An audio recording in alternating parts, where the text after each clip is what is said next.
നമ്മൾ ഇന്നത്തെ മന്ത്രിസഭാ യോഗത്തിൽ സുപ്രധാനമായ ഒരു തീരുമാനമെടുത്തിട്ടുണ്ട്. നമ്മുടെ കൊച്ചി നഗരത്തിന് അടുത്തുള്ള രാമന്തുരത്തിൽ കൊച്ചി ഷിപ്പ്യാർഡിന് 18.16 ഏക്കർ ലീസിന് കൊടുക്കാൻ വേണ്ടിയിട്ട് ഉള്ള തീരുമാനമെടുത്തിട്ടുണ്ട്. അത് ഷിപ്പ് ബ്ലോക്ക് നിർമ്മാണമാണ്. 5000 കോടി രൂപയുടെ ഇൻവെസ്റ്റ്മെൻറ്റാണ് കൊച്ചിൻ ഷിപ്പ്യാർഡ് അവിടെ നടത്താം എന്നേറ്റിരിക്കുന്നത്. 2000 പേരുടെ കൊച്ചിൻ ഷിപ്പ്യാർഡിന് ഷിപ്പ് ബ്ലോക്ക് നിർമ്മാണത്തിന് കൊച്ചിയിൽ 18.16 ഏക്കർ സ്ഥലം കൊടുക്കുകയാണ്. ഇവിടെ നഗരത്തിനോട് അടുത്തുള്ളൊരു തുരുത്തിലാണ് അവിടെ കൊടുക്കുന്നത്. 5000 കോടി രൂപയുടെ നിക്ഷേപം അവിടെ ഉണ്ടാകും. 2000 എംപ്ലോയ്മെൻറ്റ് ജനറേഷൻ തൊഴിൽ സംരംഭങ്ങൾ ഉണ്ടാകും. പ്രത്യക്ഷത്തിൽ പരോക്ഷമായി കൂടുതൽ തൊഴിൽ സംരംഭങ്ങൾ ഉണ്ടാകും. ഇതിൻ്റെ ഭാഗമായി ആനുവൽ ലീസ്, വാർഷിക ലീസ് തുകയായി 1.45 കോടി രൂപ സർക്കാരിന് ലഭിക്കും.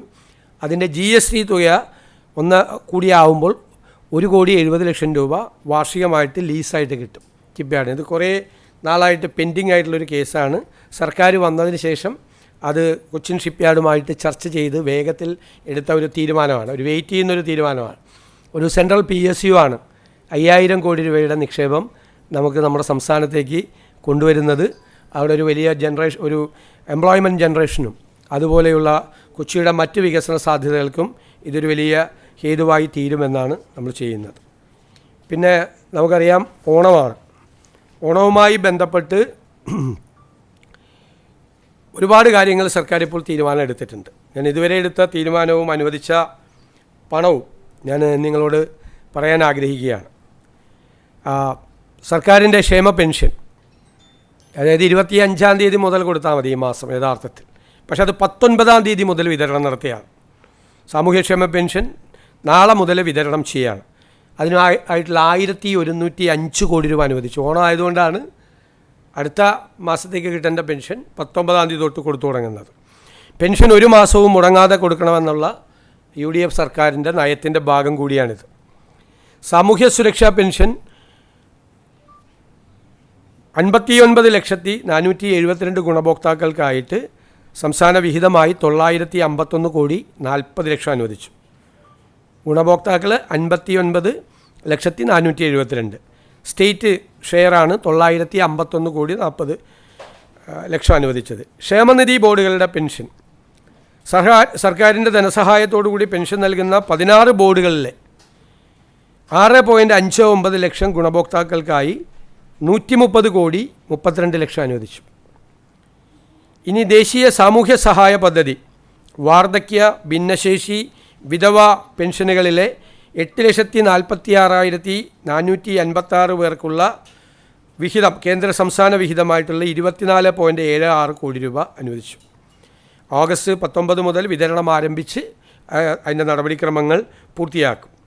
സർക്കാർ ജീവനക്കാരുടെയും പെൻഷൻകാരുടെയും ആനുകൂല്യങ്ങളും ബോണസും പ്രഖ്യാപിച്ചു. 630 കോടി 5 ലക്ഷം രൂപയാണ്.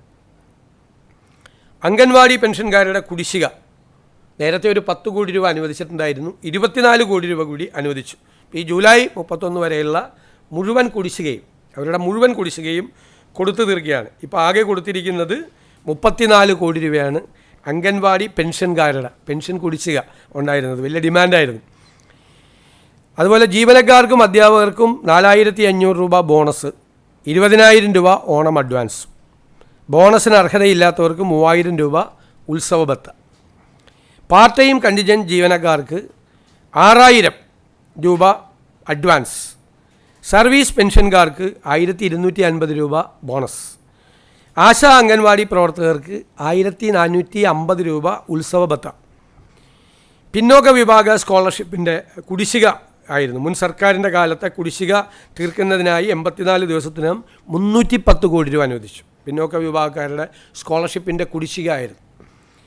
ആരോഗ്യ മേഖലയിൽ കാസ്പ്, ആരോഗ്യകിരണം പദ്ധതികളിലെ അടിയന്തര ബാധ്യതകൾ തീർക്കാൻ 200 കോടി രൂപ അനുവദിച്ചു. ഇതിനേക്കാൾ കൂടുതൽ ബാധ്യതയുണ്ട്, പക്ഷെ അടിയന്തരമായിട്ടുള്ള ബാധ്യതകൾ തീർക്കാൻ 200 കോടി രൂപ അനുവദിച്ചു.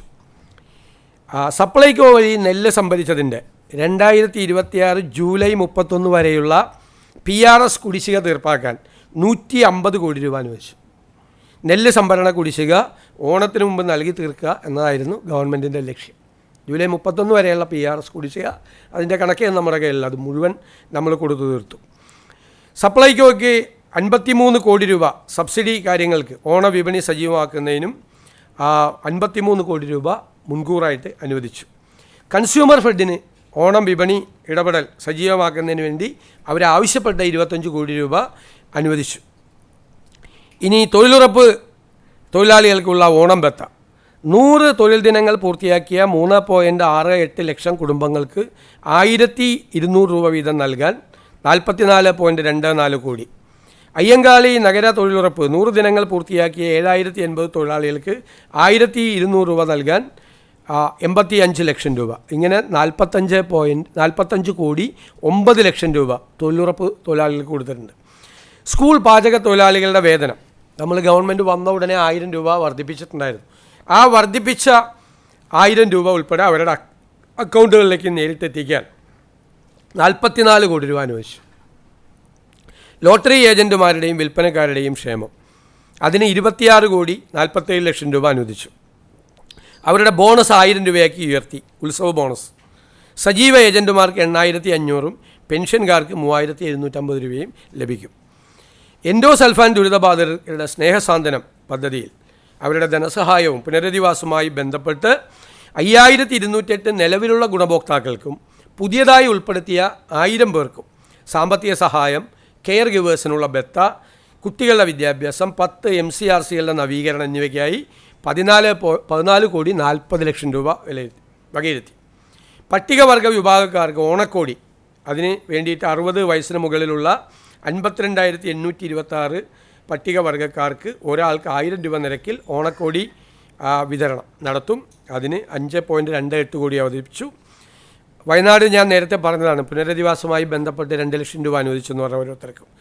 സ്പോർട്സ് കൗൺസിലിലെ കരാർ ജീവനക്കാരുടെ ശമ്പള കുടിശ്ശിക അത് ഏപ്രിൽ, മെയ്, ജൂൺ മാസങ്ങളിലെ വേതനം നൽകുന്നതിനായി 1.5 കോടി രൂപ അനുവദിച്ചു.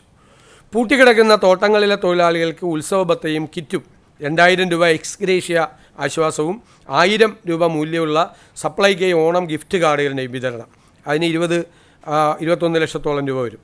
ആശ്വാസകിരണം പദ്ധതിയുടെ ധനസഹായ വർധനവ്, പ്രതിമാസഹായം, കിടപ്പിലായ രോഗികളെയും ഭിന്നശേഷിക്കാരെയും പരിചരിക്കുന്നവർക്കുള്ള ധനസഹായം 600 രൂപയിൽ നിന്ന് 1000 രൂപയാക്കി ഉയർത്തി. പിന്നെ കൈത്തറി സ്കൂൾ യൂണിഫോം പദ്ധതി, സൗജന്യ സ്കൂൾ യൂണിഫോം പദ്ധതി പ്രവർത്തനങ്ങൾക്കായി ഫണ്ട് റിലീസ് ചെയ്തു. 18.32 കോടി എന്നിവ ഉൾപ്പെടെ മൊത്തം നെയ്ത്തുകൂലി ഉൾപ്പെടെയുള്ള 30 കോടി രൂപ അതിനായിട്ട് അനുവദിച്ചിട്ടുണ്ട്. ഇതാണ് ഇപ്പോൾ സർക്കാർ ഓണവുമായിട്ട് ബന്ധപ്പെട്ട് നടത്തിയിരിക്കുന്നത്. കനത്ത ധനപ്രതിസന്ധിയിലൂടെ കടന്നു പോകുമ്പോഴും ഈ പ്രധാനപ്പെട്ട കാര്യങ്ങൾ ചെയ്യാൻ സർക്കാർ ബാധ്യസ്ഥമാണ്. സർക്കാർ അത് ചെയ്തിട്ടുണ്ട്.